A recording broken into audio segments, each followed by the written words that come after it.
व्याख्या मुद्रां करसरसिजै पुस्तकं शङ्खचक्रे बिभ्रद्भिन्नस्फुटिगृचिरे पुण्डरीके निषण्णः अम्लानः श्रीरमृतवृषदैरंशभप्लावयन्माम् आविर्भूयाद्दनघमहिमा मानसे वागधीशः। एतस्मिन् पटले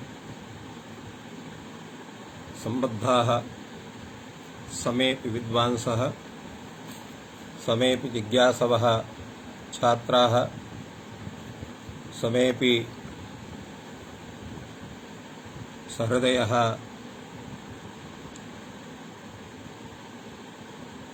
सज्जनाः एतस्य संस्कृतशौर्यम् इति पटलस्य संस्थापकः डॉक्टर राजकुमारः समेषाम् एतस्मिन् महाभाष्यव्याख्याने स्वागतं वर्तते। यस्तने तत्र सारस्वतीं दशम्यां पुत्रस्य इति प्रयोजनविषये व्याख्यातमासीत्। अद्य अन्तिमम् आनुषाङ्गिकं प्रयोजनं पूर्वं वर्तते व्याख्यानाय सुदेवो असि वरुण। अयमपि मन्त्रः वरुणस्य मन्त्रः वर्तते, किन्तु एतस्य व्याख्यानं व्याकरणप्रयोजनत्वेन भगवान् भाष्यकारः पतञ्जलिः कृतवान्।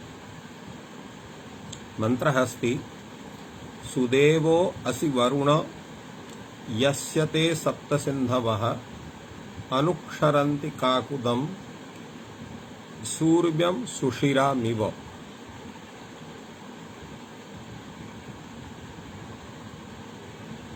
तो सुदेवः असि वरुण।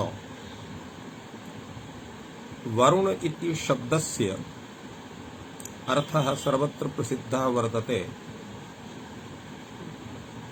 जलाभिमानी देवतायाः। वृणोति सर्वं रसेन इति वरुणः। एवं देवतावाचकस्य वरुण शब्दस्य व्युत्पत्तिरस्ति। सूत्रं वर्तते क्रीव्रीदारिभ्यः उनन् इति उणादिसूत्रं। तस्मात् व्रीधातोः व्रीवर्णे धातोः उनन् प्रत्यये कृते सति वरुण शब्दः निष्पद्यते। किन्तु अत्र वरुण शब्दः महाभाष्यकारेण शब्दपर्यायत्वेन गृहीतो वर्तते। व्रियते अर्थः अनेन इति वरुणः अथवा वृणोति अर्थम् असौ वरुणः। कर्तरि करणे वा उनन् प्रत्यये कृते सति वरुण शब्दः तत्र निष्पद्यते शब्दवाची। यदि कश्चन वक्तुमर्हति यत् सूत्रमिदं क्रीव्रीदारिभ्यः उनन् इति कर्तरि प्रत्ययं विदधाति, कथं करणे उनन् प्रत्ययः स्यात्? तत्र विचारणीयमस्ति। यतोहि उणादयो बहुलम् इति सूत्रेण बहुलग्रहणस्य सर्वत्र उणादिसूत्रेषु अनुवृत्तिर्भवति इति कृत्वा एतानि सर्वाणि सूत्राणि बाहुल्येन कार्यं कुर्वन्ति। तो क्वचित् प्रवृत्तिः क्वचित् अप्रवृत्तिः क्वचित् विवाहः क्वचित् अन्यत् एव। तो क्वचित् अन्यत् एव इति तात्पर्यमादाय अत्र उनन् प्रत्ययः व्रीधातोः कर्णेऽपि भवितुमर्हति इति कृत्वा तत्र व्रियते अर्थः अनेन असौ वरुण इत्यपि अर्थः भवितुमर्हति।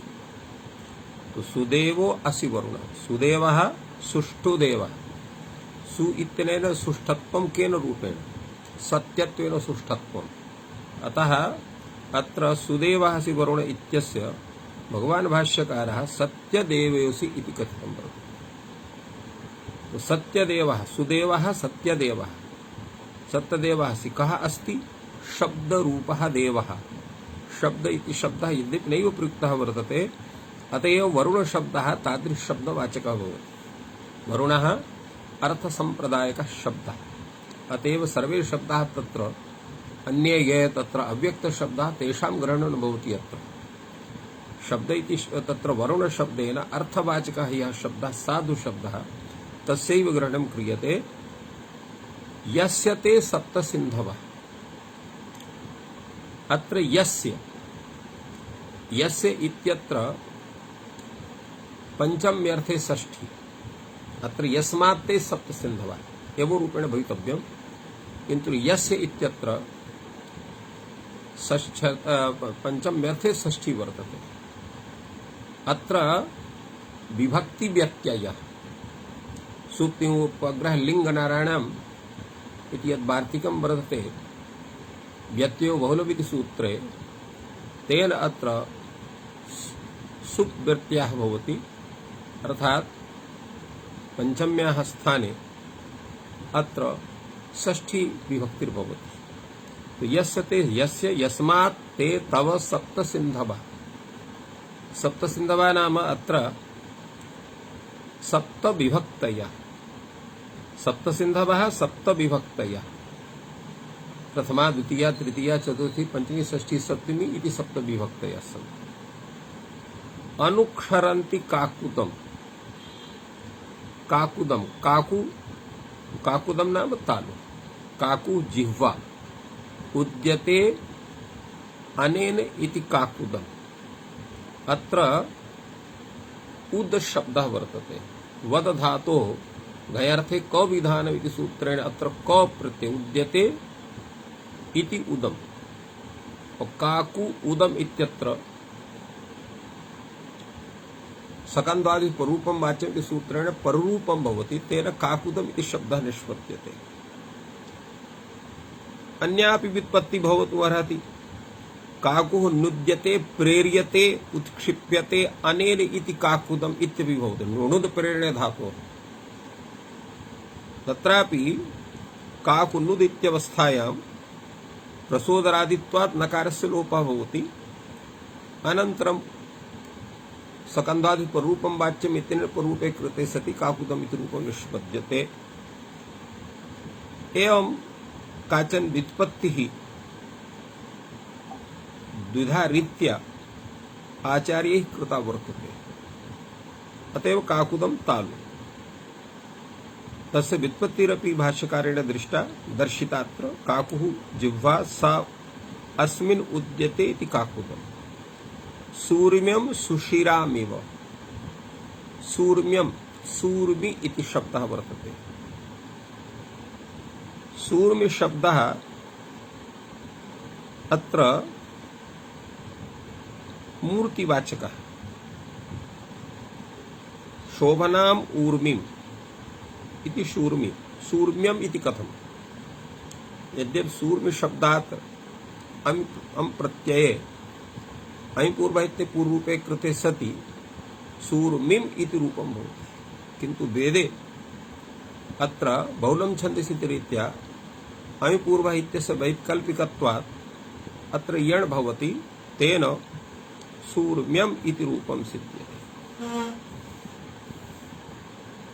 सूर्मि इति शोभना मूर्तिः, शोभनाम् ऊर्मिम् मूर्तिम्, सुशिराम् सुशिराम् सच्छिद्राम्, छिद्रयुक्ता या भवति, सुच्छिद्राम् नाम यथा तत्र यदा काचन एवं भूता मूर्ति यातीव शोभना वर्तते, सुंदर्या आकृत्या निर्मिता वर्तते, तत्र यानि मलानि तानि अपाकर्तुम् अग्नौ सा मूर्तिः तत्र दह्यते। सा च कथं भूता सुशिरा वर्तते, तेन अग्निः तस्य सर्वेषु अंगेषु गत्वा तदन्तः विद्यमानं यन्मलं तन्मलं दहति, तेन सा मूर्ति शुद्धा भवति। एवमेव तत्र एताः सप्त विभक्तयः तं शब्दम् उच्चार्यमाणं शब्दं सम्यक् रूपेण संशोधयन्ति। अतएव अत्र लिखितं वर्तते तद यथा शोभनाम ऊर्मिम सुशिराम अग्निम अंतः प्रविश्य दहति दग्ध्वा च तस्य मलम अपाकरोति एवमेव ते सप्त सिंधवा ते तव शब्दस्य सप्त सिंधवा सप्त विभक्तयः तालु अनुक्षरन्ति एतस्य किं तात्पर्यम् अर्थात उच्चारणेन तस्य शब्दस्य सम्यक् रूपं प्रयच्छति तो तेषां शब्दानां सप्तभिः विभक्तिभिः कथं संशोधनं भवितुमर्हेत् तादृशं सामर्थ्यम् अस्मासु कथं भवितुमर्हेत् तत् व्याकरण ज्ञान विना न संभवम् व्याकरण ज्ञाने नैव भवितुमर्हति यः सत्यदेवः शब्दः वरुणाख्यः नाम शब्द स्वरूप बोधकः तस्य ज्ञानम् अस्मासु सम्यक् स्यात् वयमपि शब्दस्य साधु प्रयोगे समर्थाः भवेयम् इति अध्येयं व्याकरणम् एवं रूपम् एतस्य व्याकरणस्य प्रयोजनं सुदेवो असि वरुण इति मंत्रद्वारा भगवान् भाष्यकारः प्रकटयति इत्थं महाभाष्यकारेण साक्षात् व्याकरणस्य प्रयोजनं शब्दानुशासनम् इति रूपम् अनन्तरं शब्दानुशासनस्य व्याकरणस्य यतो शब्दानुशासनम् इत्यस्य अर्थद्वयम् अस्माभिः प्रतिपादितमासीत् शब्दानुशासनं नाम शास्त्रम् यस्य कथनं पूर्वं शब्दानामनुशासनं शब्दानुशासनमनुशास्यते अनुशासनं शब्दानुशासनम् इति शब्दानुशासन शब्दः शास्त्रपरः शब्दाः अनुशास्यन्ते असाधुभ्यः विविच्य ज्ञायन्ते इति शब्दानुशासनं व्याकरणम् तो कर्णव्युत्पत्त्या यदा शासु अनुशिष्टौ धातोः तत्र कर्णे ल्युट् प्रत्ययः भवति तदा शब्दानुशासन शब्दः व्याकरणपरः भवति तो तत्र रक्षोः गमलघ्व संदेहाः एतानि प्रयोजनानि शब्दानुशासनस्य प्रयोजनानि अर्थात व्याकरणशास्त्रस्य प्रयोजनानि वर्तन्ते अतएव व्याकरणस्य प्रयोजनानि भवन्ति अतएव रक्षार्थं वेदानाम् अध्येयं व्याकरणमिति कथितं वर्तते तत्र शब्दानुशासन शब्दः शब्दानुशासन शब्दे शासन शब्दः कर्ण लुडन्तः तेन व्याकरण इति अर्थः भवति शब्दानुशासनस्य अपि च ते असुरा इत्यादीनि प्रयोजनानि आनुषांगिक प्रयोजनानि सन्ति इत्थं प्रयोजन स्वरूपत्रयम् महाभाष्यकारेण प्रदत्तम् अत्र प्रश्नः भवति किमर्थं प्रयोजनानि कथितानि सन्ति प्रयोजनानां कथनस्य आवश्यकता एव नास्ति कथम् आवश्यकता नास्ति यतो हि यदा पूर्वम् उक्तं ब्राह्मणेन निष्कारणो धर्मः षडङ्गो वेदोऽध्ययोगेयस्य अनेन कथनेन ज्ञायते षडङ्ग वेदाध्ययनं तत्र स्वतः प्राप्तं वर्तते तस्य अध्ययनं करणीयमेव तत्र किमपि प्रयोजनं भवेत् न वा भवेत् एतस्य चिन्तैव न करणीया वर्तते एवं रूपेण तादृशं प्रतिपादनं वर्तते किं पुनः एतानि प्रयोजनानि भाष्यकारेण कथितानि सन्ति तद्विषये भगवान् भाष्यकारः स्वयमेव प्रतिपादयति किं पुनरिदं व्याकरणम् एव अधिजिगांसमानेभ्यः प्रयोजनम् अन्वाख्यायते न पुनः अन्यदपि किंचित् तत्र भगवान् भाष्यकारः प्रतिपादयति यत्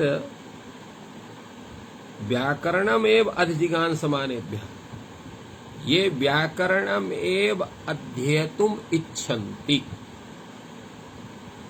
तेषां कृते एतत् प्रयोजनम् अन्वाख्यायते, अर्थात एतत् प्रयोजनं स्थाप्यते, व्याख्यायते।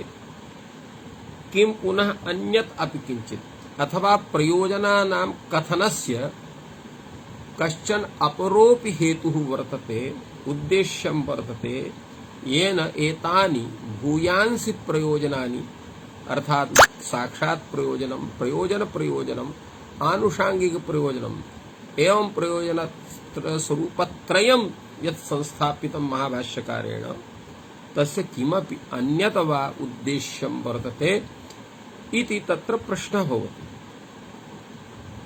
तदा उच्यते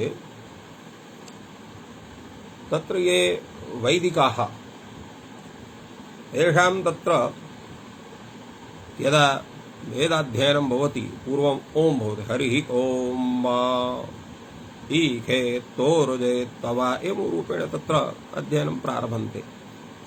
अनन्तरं शम इति वदन्ति वेदाध्ययनस्य, अर्थात् सम्पूर्ण वेदाध्ययनं जातम्। वेदाध्ययनस्य अनन्तरं ते किमपि अन्यत् किमपि अध्येतुं नेच्छन्ति। अतः तेषां कृते एतानि प्रयोजनानि कथितानि वर्तन्ते। कथं नेच्छन्ति? एतस्मिन् विषये आचार्याः महाभाष्यकाराः स्वयं प्रतिपादयन्ति। पुराकल्प एतत् आसीत् संस्कारोत्तर कालम ब्राह्मणः व्याकरणं स्मधीयते तेभ्यः तत्स्थान करणानुदान प्रयत्न प्रदानज्ञेभ्यो वैदिकाः शब्दाः उपदिश्यन्ते। अद्यत्वे न तथा वेदम् अधीत्य त्वरिता वक्तारो भवन्ति। वेदान्नो वैदिकाः शब्दाः सिद्धाः लोकाश्च लौकिकाः अनर्थकं व्याकरणम् इति। पुराकल्पे पुराकल्पत्र कल्प शब्दः तत्र कल्पवाचकः नास्ति। यतोहि कल्पस्य यः अर्थः कालवाची कल्प शब्दः यत् तस्य अर्थश्चेत् तत्र ज्ञायते। तो यदा चतुर्युगाणां सहस्रावृत्तिः भवति, सहस्रावृत्तिः अर्थात 1,000,000 यदा चत्वारोऽपि युगाः तत्र परिवर्तन्ते तदा एकः कल्पः भवति। अतः अत्र कल्प शब्दः युगस्य वाचकः वर्तते। युगान्तरे, पुराकल्पे नाम युगान्तरे, पूर्वयुगे, अर्थात तत्र सत्ययुगे, त्रेतायुगे, द्वापरे वा। पूर्वं तत्र सर्वेपि ये अध्येतारः भवन्ति स्म ते षडङ्गानाम् अध्ययनं कुर्वन्ति स्म, अनन्तरं वेदस्य अध्ययनं कुर्वन्ति स्म। किन्तु अधुना कलियुगे यतोहि अनन्तरं वेदाध्ययनं सम्यक्तया न भवितुमर्हति इति कृत्वा पूर्वं वेदस्य अध्यापनम् अध्ययनं वा क्रियते। यतोहि वेदाध्ययनस्य कृते स्मरण शक्ति अतीव आवश्यकी भवति। प्रायः यदा जनाः तत्र प्रौढाः भवन्ति स्मृतिरपि तेषां तत्र क्षीयते। बाल्यावस्थायां स्मृतिः तत्र सुष्ठु भवति, शोभना भवति। तदेव वेदाध्यापनं, वेदाध्ययनं पूर्वं क्रियते। अनन्तरम् अन्ये विषयाः षडङ्गानां ये सन्ति तेषाम् अध्यापनम् अध्ययनं वा क्रियते। एवं काचन परिपाटी अधुना कलियुगे चलति। अतएव भाष्यकारः स्मारयति यत् पुराकल्पे अर्थात् द्वापरादिषु युगेषु पूर्वम् उपनयन संस्कारानन्तरं तत्र द्विजाः द्विजानां बालकाः तत्र ब्राह्मणाः विशेषेण व्याकरणस्य अध्ययनं कुर्वन्ति स्म, शिक्षायाः अध्ययनं कुर्वन्ति स्म। तो व्याकरणस्य शिक्षायाः पूर्वम् अध्ययनम् आवश्यकं भवति। अतएव तत्र उच्चारणे सम्यक् उच्चारणे प्रवेशः भवति, सम्यक् शब्दज्ञाने तत्र प्रवेशः भवति। अन्येषां वेदाङ्गानाम् अध्ययनस्य काचन परिपाटी भिन्ना वर्तते। यतो हि अधुनापि अवलोकयन्तु तावत् मनुस्मृतिग्रन्थम्, तत्र कथं भूतम् अध्ययनं करणीयम् एतस्य सम्यक् विवरणं वर्तते। तत्र कथितमस्ति यत् अनध्याय तिथिं विहाय तत्र कृष्णपक्ष तिथिश्च विहाय तत्र शुक्लपक्षे द्वितीया तृतीया चतुर्थी पंचमी षष्ठी सप्तमी नवमी दशमी एकादशी द्वादशी तिथिषु तत्र वेदाध्ययनं क्रियते स्म। अनध्याय तिथिषु अथ च कृष्णपक्षीय तिथिषु तत्र वेदांगाध्ययनं क्रियते स्म। एवं रूपेण तत्र विचारः कश्चन आगतः वर्तते। तेन छन्दसां विचारः, निरुक्तानां विचारः पूर्वं भवति स्म। वेदाध्ययनस्य अनन्तरमेव तत्र कल्पाध्ययनं ज्योतिषाध्ययनं विधीयते स्म। यतो हि कल्पानाम् अध्ययनविषये वेदमन्त्राणाम् आवश्यकता भवति इति कृत्वा तत्र कल्पानाम् अध्ययनं पूर्वं न कर्तुं शक्यते। अतः भाष्यकारः अत्र वदति व्याकरणस्माधीयते, अर्थात ब्राह्मणः केवलं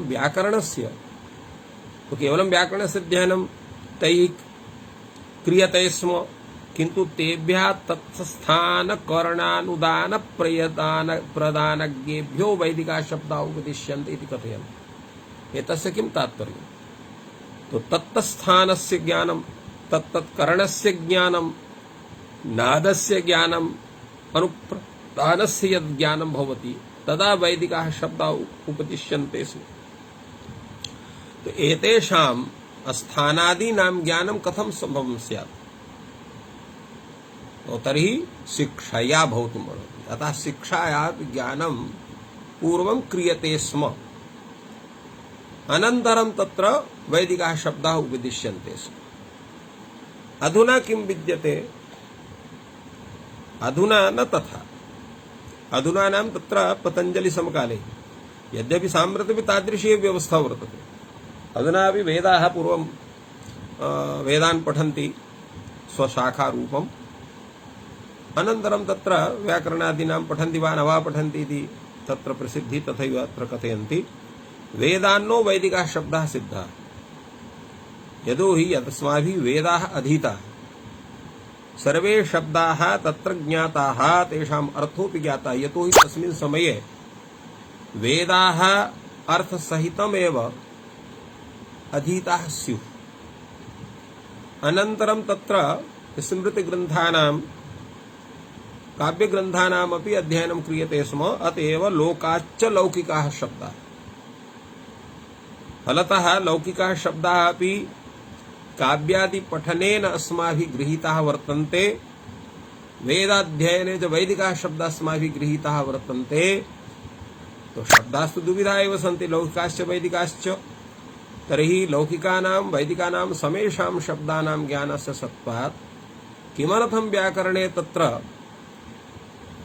श्रमः करणीयः भवेत् इति कश्चन तेषां तत्र विपरीत बुद्धिः भवति स्म। ते कथयन्ति स्म अनर्थकं व्याकरणम्। पुनः अपि कश्चन प्रश्नः भवति, यतो हि ब्रह्मचारी काले ब्रह्मचर्याश्रमे यत्र केवलम् अध्ययनमेव कार्यं वर्तते, वेदानाम् अध्ययनानन्तरं तत्र वेदांगेषु तत्र व्याकरणस्य अध्ययनमपि करणीयं भवेत्।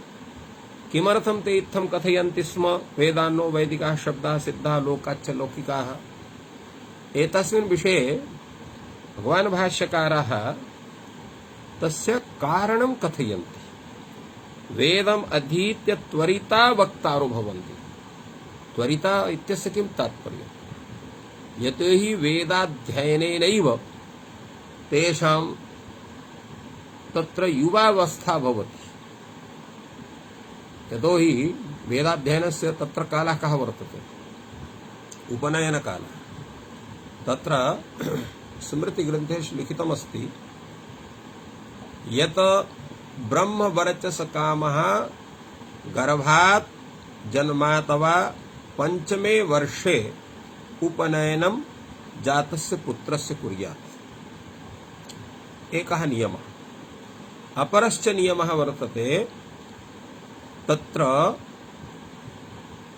जन्मात् गर्भतः वा अष्टमे वर्षे उपनयनं कुर्यात् ब्राह्मणानां, दशमे वर्षे क्षत्रियाणां, 12 वर्षे तत्र वैश्याणाम् एवं कश्चन नियमः मनुस्मृत्यादि ग्रन्थेषु प्रतिपादितं वर्तते। स एव अध्ययनकालः। तत्र वेदानाम् अध्ययने तत्र मंत्रसंहिता अध्ययनं, ब्राह्मणग्रन्थस्य अध्ययनं, तत्रापि पदपाठस्य, अथ च तत्रापि तत्र क्रमपाठस्य अध्ययनं, घनपाठादीनाम् अध्ययनं वेदरक्षायै तत्र सर्वं क्रियते इति कृत्वा तत्र 12 वर्षात्मकः कालः प्रायः तत्र व्यत्येति। तो एतत् सर्वं पठनकाले अनन्तरं यदा युवावस्थां प्राप्तवन्तः भवन्ति अध्येतारः, तदा तेषां गृहस्थाश्रमे प्रवेशविषये उत्सुकता भवति। अतएव तत्र कैयटः त्वरिता इत्यस्य अर्थं करोति विवाहादौ त्वरिता वक्तारो भवन्ति। विवाहादि विषये, गृहस्थाश्रम प्रवेश विषये ते समुत्सुकाः वक्तारः भवन्ति। वेदान्नो वैदिका शब्दा, लोकाच्च लौकिकाः एवं रूपेण तत्र प्रतिपादितम्।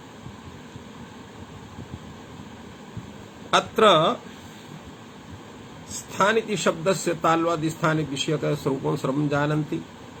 अत्र कर्ण इति शब्दस्य प्रयोगः वर्तते, नाद अनुप्रदान इति शब्दस्य प्रयोगः वर्तते। एतस्य किं तात्पर्यम्?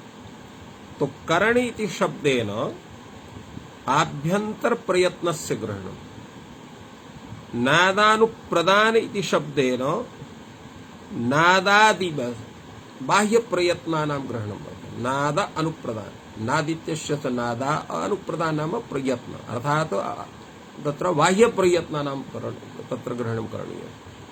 संवारनाद, घोष, घोष, सर्पराण, महाप्राण, उदात्त स्वरितः एवं रूपेण 11 प्रयत्नाः सन्ति बाह्य प्रयत्नाः, तेषां तत्र ग्रहणं वर्तते। तो इत्थं तेभ्यः एवं विप्रतिपन्न बुद्धिभ्यः अध्येतृभ्यः तो एवं भूताः ये विवाहादि विषये त्वरिताः, तेभ्यः विप्रतिपन्न विपरीत बुद्धिभ्यः, विप्रतिपन्न बुद्धिभ्यः नाम विपरीत बुद्धिभ्यः, अर्थात येषां व्याकरणादि अध्ययने प्रवृत्तिर्न वर्तते, तत्र तस्मिन् विषये तेषां तत्र रागः नास्ति, तेषां तत्र विषये इष्ट बुद्धिर्नास्ति इति कृत्वा ते विपरीत बुद्धयः, तेभ्यः अधीतरेभ्यः आचार्यः इदं शास्त्रं नाम व्याकरणशास्त्रम् अष्टाध्यायीरूपम् आचार्यः पतञ्जलिः इदं शास्त्रम् अन्वाचष्टे। इदं शास्त्रं व्याकरणशास्त्रम् अन्वाचष्टे। तस्य आचार्यस्य यत् शास्त्रं व्याकरणशास्त्रं तस्य कृते अस्माभिः इमानि, अस्माभिः नाम मया पतञ्जलिना इमानि प्रयोजनानि तत्र कथितानि सन्ति। आचार्यः इदं शास्त्रम् अन्वाचष्टे, अस्माभिश्च इमानि प्रयोजनानि कथितानि सन्ति। यत् अध्येयं व्याकरणम्, अत्र कर्तृद्वयम्, एकः एव आचार्य एव कर्ता, यतो आचार्यः पाणिनिः पुत्राय प्रयोजनं न उक्तवान्। अतः प्रयोजन दर्शनं यत् अत्र वर्तते यत् प्रयोजनं दर्शितं वर्तते तत् प्रयोजनम् अत्र किं नाम तत्र प्रयोजन दर्शनं भगवता भाष्यकारेण, शास्त्र प्रणयनं भगवता पाणिनिना। अत्र आचार्यः इदं शास्त्रमन्वाचष्टे इमानि प्रयोजनानि अस्माभिः पतञ्जलिना दर्शितानि इति अध्येयं व्याकरणम्। प्रयोजनस्य कथनस्य आवश्यकता का भवति इति तत्र यद्यपि अत्र भाष्ये नागेशः आचार्यपदेन शास्त्राध्यापको भाष्यकृते विवक्षितः एव रूपेण तथा व्याख्यात, किन्तु तत् न अस्मभ्यं रोचते, यतो हि आचार्यः इदं शास्त्रम् अन्वाचष्टे। तो इदं शास्त्रं नाम व्याकरणशास्त्रम्, न तु महाभाष्यशास्त्रम्। इति महाभाष्यं स्वतन्त्रः ग्रन्थः नास्ति, सूत्राणां व्याख्यानरूपः ग्रन्थः वर्तते इति कृत्वा अत्र आचार्यपदेन तत्र भगवतः पाणिनेरेव ग्रहणं करणीयम्। इमानि प्रयोजनानि इति प्रयोजनानि यदि शास्त्रकारेण अर्थात् पाणिनिना दर्शितानि सन्ति, भगवता भाष्यकारेणैव दर्शितानि सन्ति इति कृत्वा अत्र कर्तृद्वयम् अन्वाचष्टे इति क्रियायाः कर्तत्र आचार्यः पाणिनिः। इमानि प्रयोजनानि अत्र एतेषां तत्र कर्मणां कर्ता भवति आचार्यः महाभाष्यकारः। अध्येयं व्याकरणम्। अत्र प्रयोजनानां कथनस्य का आवश्यकता इति पूर्वम् अस्माभिः प्रतिपादितम्। यतो हि प्रयोजन ज्ञानेन इष्ट साधनत्व प्रकारकं ज्ञानं, कृति साधित्व प्रकारकं ज्ञानं भवति। विशेषेण प्रवृत्तिं प्रति तत्र कारणत्रयम् आवश्यकं भवति। इष्ट साधनत्व प्रकारकं ज्ञानं, कृति साधित्व प्रकारकं ज्ञानं, बलवदनिष्टानुबन्धित्व प्रकारकं ज्ञानं। तस्य ज्ञानस्वरूपं किमस्ति? इदं मदिष्ट साधनम्, इदं व्याकरणाध्ययनं मदिष्ट साधनम्, इदं व्याकरणाध्ययनम् अस्माभिः कर्तुं शक्यते इति कृति साध्यत्व प्रकारकं ज्ञानं। व्याकरणाध्ययने किमपि मम अनिष्टकारकं विघ्नं नास्ति इति बलवदनिष्टानुबन्धित्व प्रकारकं ज्ञानं। एतेषां त्रयाणां ज्ञानानां सत्वादेव प्रवृत्तिर्भवति कस्यचित् कुत्रापि कार्यविशेषे। अतएव अत्र एतानि प्रयोजनानि भाष्यकारेण दर्शितानि सन्ति, येन समेषां प्रवृत्तिर्भवतु, नाम तेषाम् इष्ट साधनत्व प्रकारकं ज्ञानं भवति। ये वैदिकाः सन्ति ते कथं तत्र वेद शब्दानां ज्ञानस्य सत्वादपि लौकिक शब्दानां ज्ञानसत्वादपि तत्र ते ऊहाकरणे असमर्थाः स्युः। शब्दानां तत्र रक्षा विषये ते तत्र संशययुक्ताः स्युः। अतएव रक्षार्थं वेदानाम् अध्ययनम् ऊहा खल्वपि एवं रूपाणि तानि प्रयोजनानि दर्शितानि। एवमेव मंत्रः दुष्टः स्वरतो वर्णतो वा एवं रूपेण तादृशं प्रयोजनं तत्र दत्त्वा संदेहार्थं प्रयोजनम् इत्यादि सर्वं दर्शितम्। तो वैदिकानामपि कृते व्याकरणस्य अध्ययनम् अतीव आवश्यकं वर्तते, सामान्यानां जनानां कृते अतीव आवश्यकं वर्तते इति कृत्वा एतेषाम् अध्ययनविषये अत्र चर्चितमस्ति। अतः भाष्यकारेण कथितम् इमानि प्रयोजनानि अध्येयं व्याकरणम्।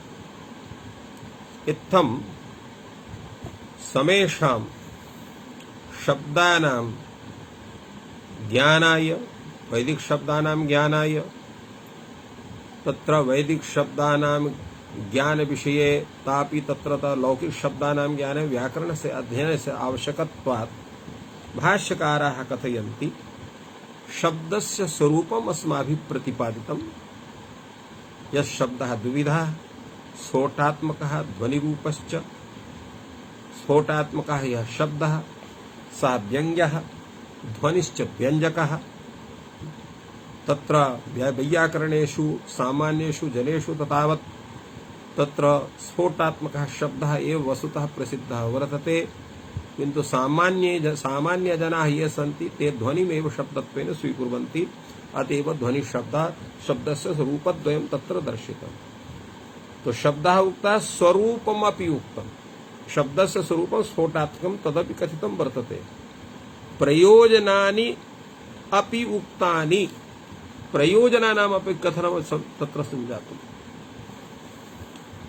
तात्पर्यं किम्? तात्पर्यं वर्तते शास्त्र प्रवृत्ति विषये यत् यत् आवश्यकं वर्तते तत्तत् सर्वम् अत्र उपपादितम् अस्माभिः पतञ्जलिना इति उच्यते। साम्प्रतं किं कथयन्ति? साम्प्रतं कथयन्ति शब्दानुशासनम् इदानीं कर्तव्यम्। अर्थात् शब्दानुशासन विषये तत्र प्रवृत्तिः कथं जाता इति तावत् प्रश्नः। अतएव कथयन्ति शब्दानुशासनम् इदानीं कर्तव्यम्। शब्दानुशासनं नाम शब्दानां प्रकृतिप्रत्यय स्वरूपेण ज्ञानं करणीयम्। तत्र प्रश्नः भवति कथं शब्दानां ज्ञानं अनुशासनम् अस्माभिः क्रियेत, का च व्यवस्था स्यात् इत्युच्यते। अत्र किं शब्दोपदेशः कर्तव्यः, आहोसित अपशब्दोपदेशः कर्तव्यः, आहोसित उभयोपदेश इति। अर्थात् शब्दानाम् अनुशासनं कया रीत्या भवेत्। ये साधु शब्दाः सन्ति तेषां परिगणनं कुर्यात्, अथवा ये अपशब्दाः सन्ति तेषां परिगणनं कुर्यात्, अथवा साधु शब्दानाम् अपशब्दानां समेषां शब्दानां परिगणना क्रियेत। तर्हि अत्र पुनः अपि कश्चन प्रश्नः भवति, किमर्थम् एते विकल्पाः प्रतिपादिताः सन्ति? तत्रोच्यते अन्यतरोपदेशेन कृतं स्यात्। अर्थात् साधु शब्दानाम् उपदेशेन तद्भिन्नाः अपशब्दाः इति ज्ञानं स्यात्, अथवा अपशब्दानाम् उपदेशेन तद्भिन्नाः एते साधु शब्दाः इति ज्ञानं स्यात्। कथं? तद् यथा भक्ष नियमेन अभक्ष प्रतिषेधः गम्यते। यथा तत्र भक्ष नियमः क्रियते चेत् तर्हि तद्भिन्नाः अभक्षा इत्यस्य ज्ञानं भवति। पंच पंच नखा भक्ष्याः इत्युक्ते गम्यते एतत् अतोन्ये अभक्षा इति। तो पंच पंच नखा भक्ष्या,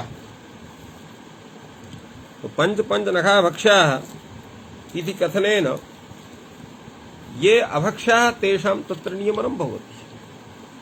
अभक्ष्य प्रतिषेधेन भक्ष्यनियमः भवति। तद् यथा अभक्षो ग्राम कुक्कुटः, अभक्षः ग्राम शूकरः इत्युक्ते गम्यते एतत् अरण्यो अभक्षा। तो अत्र एतस्मिन् विषये तत्र विधिः, नियम विधि, परिसंख्या विधि रूपत्रयम् आगच्छति। तेषां तत्र अतीव सामान्येन उच्यते अस्माभिः विधिः अर्थात अपूर्व विधिः, नियम विधिः, परिसंख्या विधिः इति स्वरूपत्रयं मीमांसा शास्त्रे उक्तं वर्तते।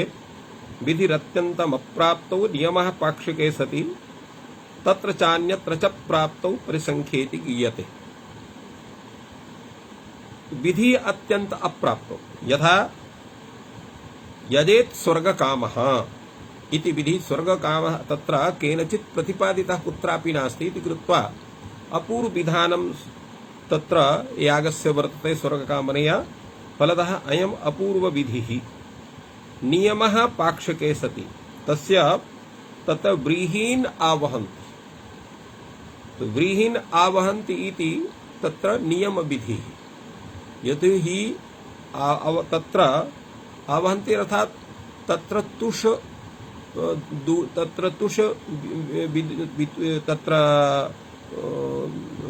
तत्र दूरीकरणं भवति। धान्ये व्रीहौ तत्र तुषी भवति, तस्य दूरीकरणं क्रियते। तस्य दूरीकरणम् उभयथा कर्तुं शक्यते, नखविदलनेन अथ च अवघातेन।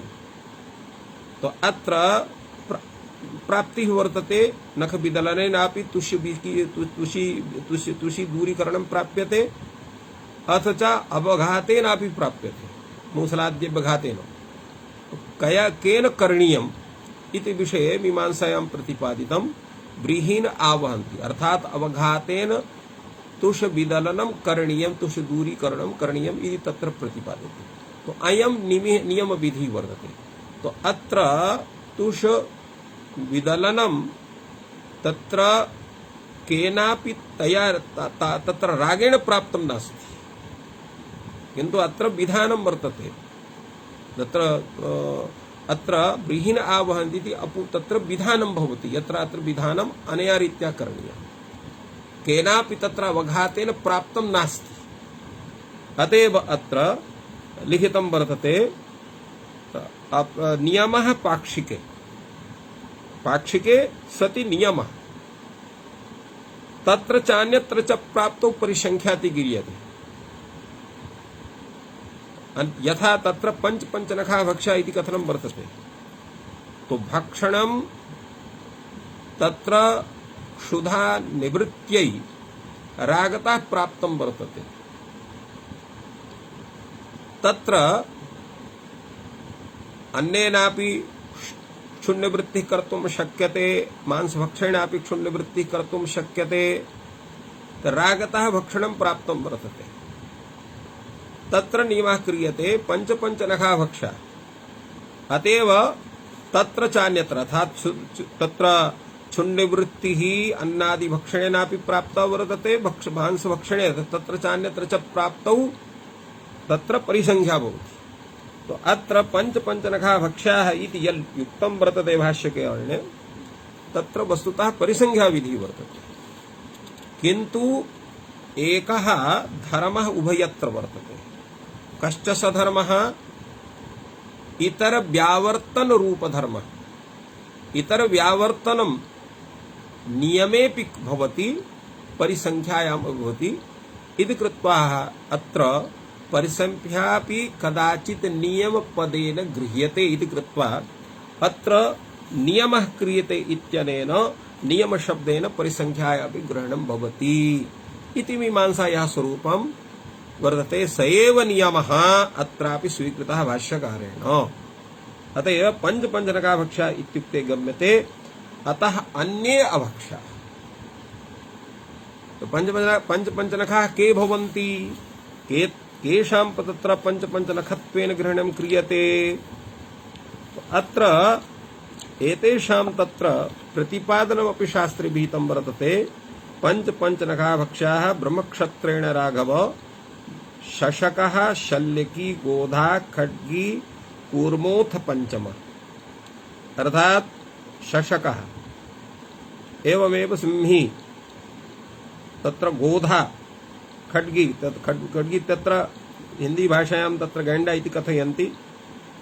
कच्छपः कूर्मः, कच्छपः कछुआ इति तत्र हिंदी भाषायां।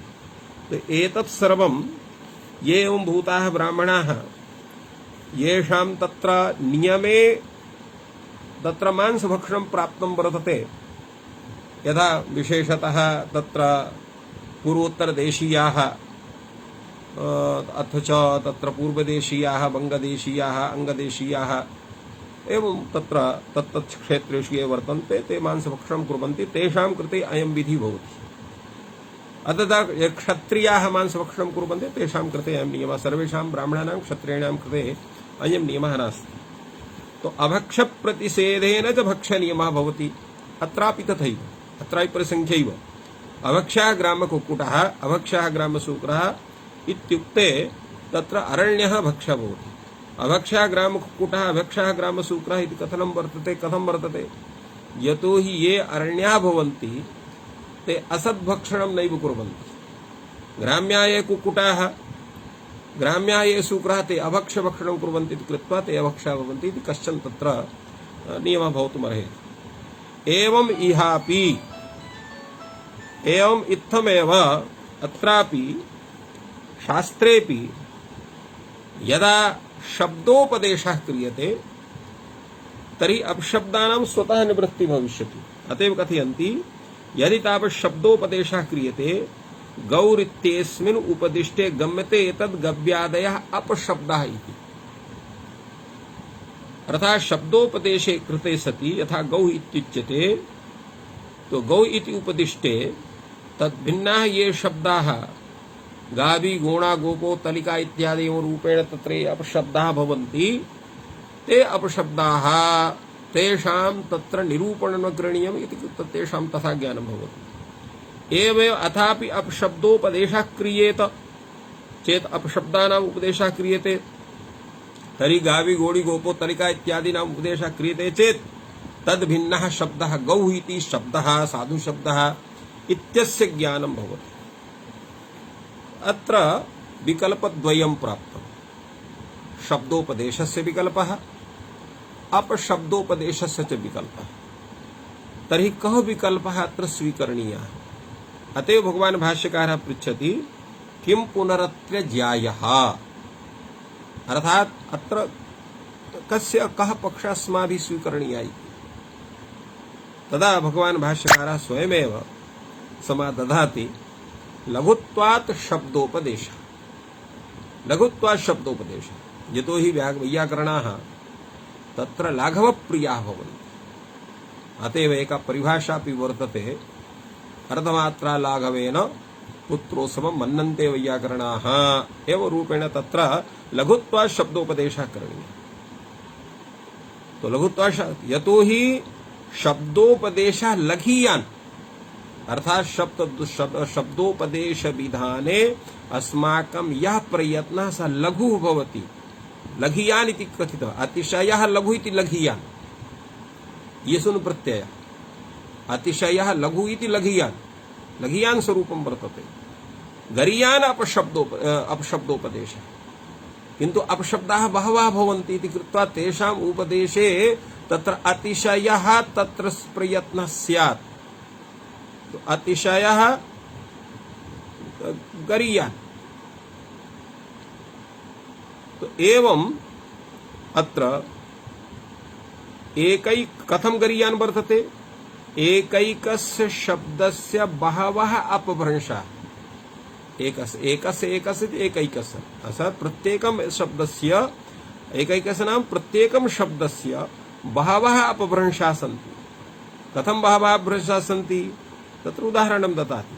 यथा गौ इत्येकः शब्दः तस्य गौ इत्येकस्य शब्दस्य अनेके अपशब्दाः भवन्ति। यथा गावी गोणी गोता गोपो तलिका एवं रूपेण तत्र अनेके भ्रंशाः भवन्ति। इत्थमेव अन्येषामपि समेषां शब्दानां साधुशब्दानाम् अनेके अपभ्रंशाः भवन्ति चेत् अपभ्रंशानां शब्दानाम् अस्माभिः गणना क्रियते तर्हि भूयान् प्रयत्नः स्यात्।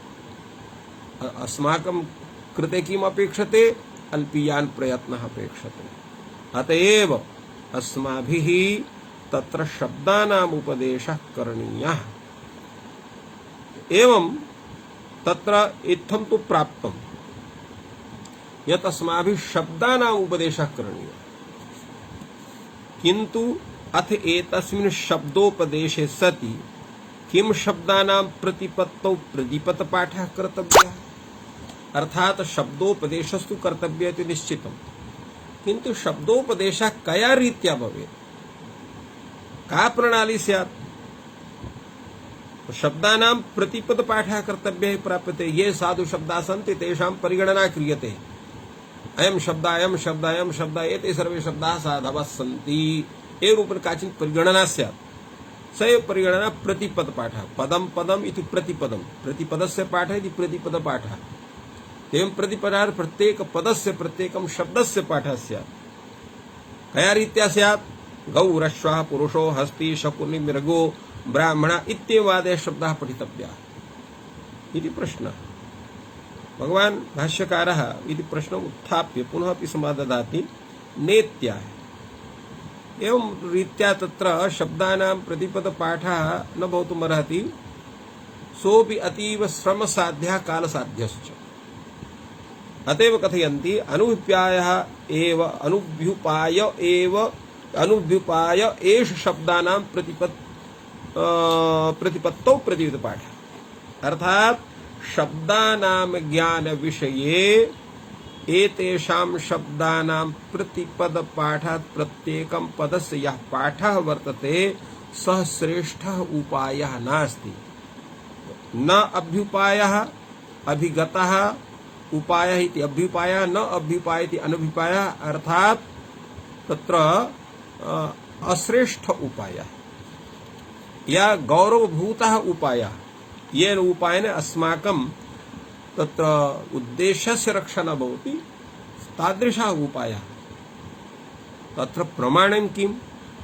यत् अयम् उपायः अनभ्युपायः अर्थात अश्रेष्ठ उपायः, तर्हि अत्र कश्चन इतिहासः भाष्यकारेण अत्र उपस्थाप्यते। एवं श्रूयते बृहस्पतिरिन्द्राय दिव्यं वर्षसहस्रं प्रतिपदोक्तानां शब्दानां शब्दपारायणं प्रोवाच। तो बृहस्पतिः इत्थं प्रायः तत्र शास्त्रेषु उल्लेखः वर्तते यत् सर्वे शास्त्राः ये सन्ति तेषां सर्वेषां शास्त्राणाम् उपदेशः बृहस्पतिः कृतवान्। बृहस्पतये तत्र भगवान् सृष्टिकर्ता ब्रह्मा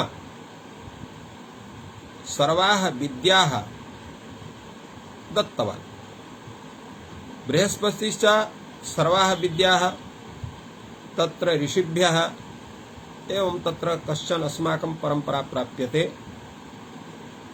अतएव अस्माकं यानि शास्त्राणि सन्ति तत्र सृष्टि कालत एव यथा सर्वे तत्र प्राणिनः सृष्टाः सन्ति तथैव एतानि शास्त्राणि वेदाश्च तदा तत्कालत एव सृष्टाः सन्ति। एवं नास्ति अनन्तरम् एते सर्वे शास्त्राः एतानि सर्वाणि शास्त्राणि वेदाश्च ऋषिभिः तत्र कृतानि सन्ति। अतएव एते वेदादयः तत्र भगवतः श्रीमन्नारायण श्वासभूताः कथ्यन्ते। तत् चूँकि यतो हि सः विषयः अन्यः इति सः विषयः अत्र नोच्यते। तो बृहस्पतिः इन्द्राय दिव्यं वर्षसहस्रं, दिव्यं वर्षसहस्रम् इति वर्षं भवति अस्माकं तु तत्र 12 मासिकः वर्षः अस्माकं भवति। एवं रूपेण तत्र एकः वर्षः या एकं वर्षं तत्र वर्ष शब्दः पुल्लिङ्गो नपुंसकलिङ्गो वा वर्ष शब्द एकस्मिन् वर्षे दिव्यवर्षे तत्र अस्माकं 12 वर्षे तत्र अहं तत्र अस्माकं तत्र एक वर्षं तेषां देवानाम् एकं दिनं भवति। पश्यन्तु तावत् तेषाम् एकं वर्षं कीदृशं स्यात्। अनन्तरं 12 वर्षसहस्राणि कालः एवं दिव्यवर्षशास्त्र दिव्यवर्षस्य तत्र ग्रहणं वर्तते। तो अर्थात बृहस्पति इंद्राय दिव्यं वर्षसहस्रम् एक सहस्र वर्षं प्रतिपदोक्तानां शब्दानां शब्दपारायणं प्रोवाच। तो प्रतिपदोक्तानां शब्दानां अर्थात प्रत्येकं शब्दानां यत्र संग्रहः वर्तते शब्दानां तादृशं शब्दपारायणं। शब्दपारायण इत्यस्य किं तात्पर्यम् इत्यस्मिन् विषये तत्र नागेशभट्टः कथयति शब्दपारायणं नाम कश्चन ग्रन्थविशेषः शास्त्रविशेषः। तत्र एवमेव प्रदीपकारः अपि कथयति शब्दपारायण शब्दः योगारूढः शास्त्रविशेषस्य तत्र प्रत्यदोक्तानाम इति विशेषणाभिधानाय गम्यार्थ शब्दानाम इत्यस्य प्रयोगः। अर्थात शब्द पारायण नामक का कश्चन ग्रंथ विशेषः वर्तते यत्र शब्दानां प्रतिपद पाठः वर्तते तम शब्द पारायण ग्रंथम प्रोवाच किंतु नान्तं जगाम। अर्थात तस्य ग्रंथस्य पारायणं पूर्णं नैव जातम्। पश्यन्तु तावत् तत्र अध्यापकः कः बृहस्पतिः यस्य समेषां शास्त्राणां वेदादीनां ज्ञानं वर्तते सः प्रवक्ता भवति। अध्येता कः वर्तते इन्द्रः यः अतीव तत्र प्रज्ञावान् वर्तते तेषाम् अध्ययनकालः कियान् वर्तते दिव्यं वर्षसहस्रम् अध्ययनकालः न चान्तं जगाम। पुनः ते तस्य ग्रन्थस्य पूर्णतां नैव कृतवन्तः किं पुनरद्यत्वे। एतस्मिन् कलियुगे कथम एतस्य शब्दपारायणस्य ग्रन्थस्य तत्र अध्ययनं वयं कर्तुं शक्नुमः। कथम यः सर्वथा चिरं जीवति वर्षशतं जीवति या अधिकं जीवति तो शतवर्षं तस्य जीवनं भवति। विद्या केवलम् अध्ययनमात्रेणैव तत्र स्वकीयं स्वरूपं नैव लभते। चतुर्भिश्च प्रकारे विद्या उपयुक्ता भवति। आगमकालेन, स्वाध्यायकालेन, प्रवचनकालेन, व्यवहारकालेन। आगमकाल नाम गुरोः अध्ययनं, स्वाध्यायकाल अभ्यासकालः, प्रवचनकाल नाम अध्यापनादिकं, व्यवहारकाल अर्थात व्यवहारे तस्य स्थापनम्। अत्र तु लिखितं व्यवहारकालेन अर्थात वेदादि विद्यानां तत्र यागकर्मणि तत्र विशेषसत्त्वात् तत्र उपयोगः स एव व्यवहारः। यतो यागो वै श्रेष्ठतमं कर्म इति प्रतिपादितं। श्रेष्ठतमं कर्म याग एव भवति इति कृत्वा तत्र विषये व्यवहारकालेन इत्यस्य तत्र कथनं वर्तते। किन्तु सामान्य रूपेण तत्र जीवनेऽपि तस्य उपयोगः भवति। अतएव तत्र नैषधचरितेऽपि तथा प्रतिपादितं अधीतबोधाचरण प्रचारैः एव रूपेण तत्र कथितं वर्तते। तो तत्र च आगम कालेनैव आयुः पर्युपयुक्तं स्यात्। तो केवलम् अध्ययन काले एव यदा संपूर्ण आयुः व्यतीतः स्यात् तर्हि कथम् एतस्य सर्वस्य अध्ययनं भवितुमर्हेत्। अतः तस्मात् अनभिप्रायः शब्दानां प्रतिपत्तौ प्रतिपाठः। अतः शब्दानां ज्ञानविषये तत्र प्रतिपदपाठः यः सः श्रेष्ठः उपायः नास्ति। कश्चन अन्यः उपायः स्वीकरणीयः येन समेषां शब्दानां ज्ञानं स्यात् अन्यासां विद्यानां ज्ञानं स्यात् इति सर्वं प्रतिपादितं महाभाष्यकारेण। एतस्य अग्रे व्याख्यानं श्वः भविता। अद्य अत्रैव विरम्यते। सर्वेषां कृते तत्र प्रणामाञ्जलयः सन्तु। जयतु संस्कृतं, जयतु भारतम्।